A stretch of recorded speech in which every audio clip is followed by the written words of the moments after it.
Clip number 220۔ اس clip میں آپ قرآن پاک کی سورہ نساء کی آیت نمبر 148 سے 149 تک کی تلاوت، ترجمہ اور تفسیر قرآن صراط الجنان سنیں گے۔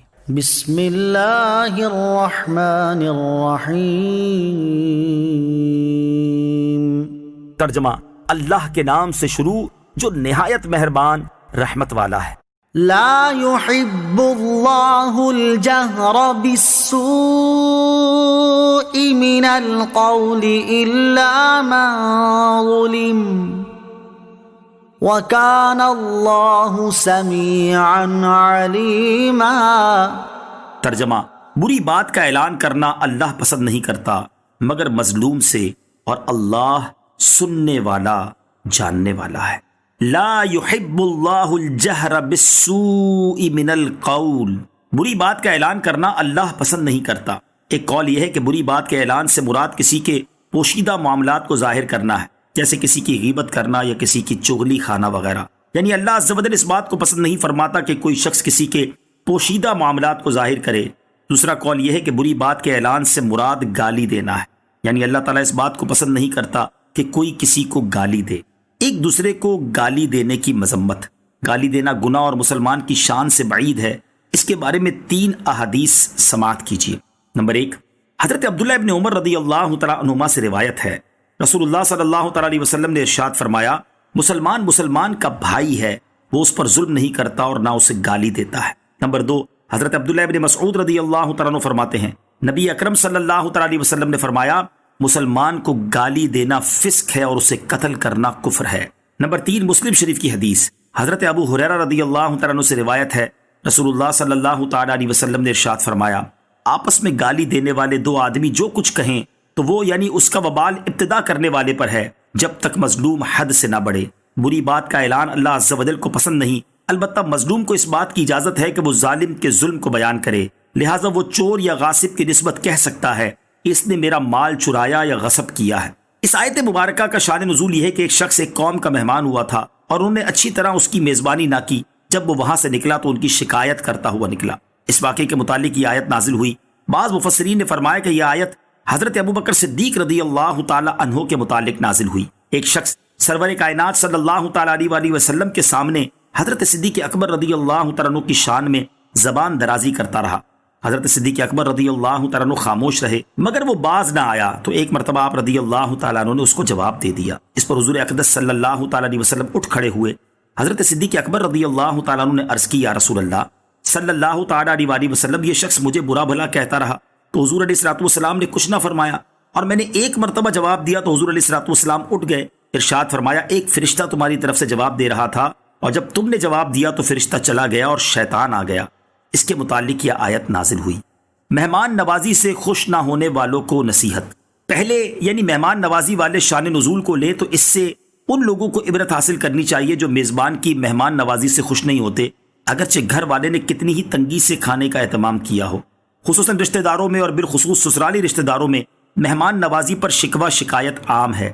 ایک کھانا بنایا تو اعتراض کے 2 کیوں نہیں بنائے، 2 بنائے تو اعتراض کے 3 کیوں نہیں بنائے، نمکین بنایا تو اعتراض کے میٹھا کیوں نہیں بنایا، میٹھا بنایا تو اعتراض کے فلاں میٹھا کیوں نہیں بنایا۔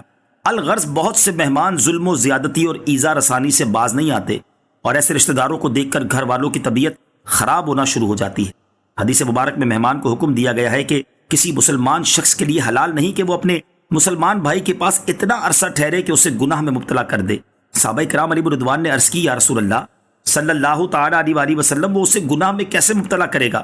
ارشاد فرمایا، وہ اپنے بھائی کے پاس ٹھہرا ہوگا اور حال یہ ہوگا کہ اس کے پاس کوئی ایسی چیز نہ ہوگی جس سے وہ اس کی مہمان نوازی کر سکے۔ ظالم کے ظلم کو بیان کرنا جائز ہے۔ آیت میں مظلوم کو ظلم بیان کرنے کی اجازت دی گئی۔ اس سے معلوم ہوا کہ مظلوم حاکم کے سامنے ظالم کی برائی بیان کر سکتا ہے، یہ غیبت میں داخل نہیں۔ اس سے ہزارہ مسائل معلوم ہو سکتے ہیں۔ حدیث کے راویوں کا فسق یا عیب وغیرہ بیان کرنا، چور یا غاصب کی شکایت کرنا، ملک کے غداروں کی حکومت کو اطلاع دینا سب جائز ہے۔ غیبت کے جواز کی جتنی بھی صورتیں ہیں وہ سب کسی نہ کسی بڑے فائدے کی وجہ سے ہیں۔ ان تبدوا خيرا او تخفوه او تعفوا عن سوء فإن الله كان عفوا قديرا۔ ترجمہ، اگر تم کوئی بھلائی اعلانیہ کرو یا چھپ کر یا کسی کی برائی سے درگزر کرو تو بے شک اللہ معاف کرنے والا قدرت والا ہے۔ ان تبدو خیرا، اگر تم کوئی بھلائی اعلانیہ کرو، ارشاد فرمایا کہ اگر تم کوئی نیک کام اعلانیہ کرو یا چھپ کر یا کسی کی برائی سے درگزر کرو تو یہ افضل ہے، کیونکہ اللہ تعالیٰ سزا دینے پر ہر طرح سے قادر ہونے کے باوجود اپنے بندوں کے گناہوں سے درگزر کرتا اور انہیں معاف فرماتا ہے۔ لہٰذا تم بھی اپنے اوپر ظلم و ستم کرنے والوں کو معاف کر دو اور لوگوں کی غلطیوں سے درگزر کرو۔ مخلوق خدا پر شفقت کے فضائل۔ اس آیت سے یہ بھی معلوم ہوا کہ مخلوق خدا پر شفقت و رحم کرنا اللہ عز و جل کو بہت محبوب ہے۔ احادیث میں لوگوں پر شفقت و مہربانی اور رحم کرنے کے بہت فضائل بیان کیے گئے ہیں۔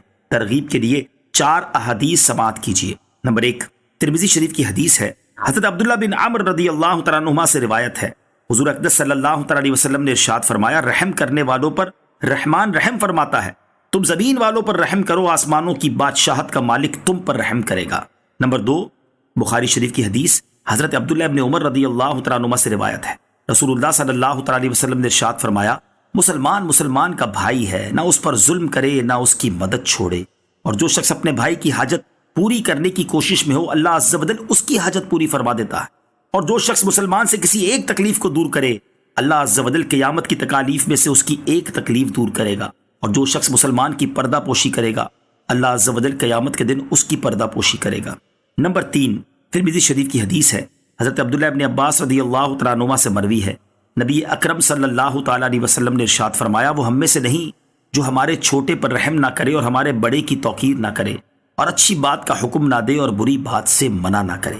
نمبر 4، ترمذی شریف کی حدیث، حضرت ابو ہریرہ رضی اللہ تعالیٰ عنہ سے روایت ہے، رسول کریم صلی اللہ تعالیٰ علیہ وسلم نے ارشاد فرمایا، تم میں اچھا وہ شخص ہے جس سے بھلائی کی امید ہو اور جس کے شر سے امن ہو، اور تم میں برا وہ شخص ہے جس سے بھلائی کی امید نہ ہو اور جس کے شر سے امن نہ ہو۔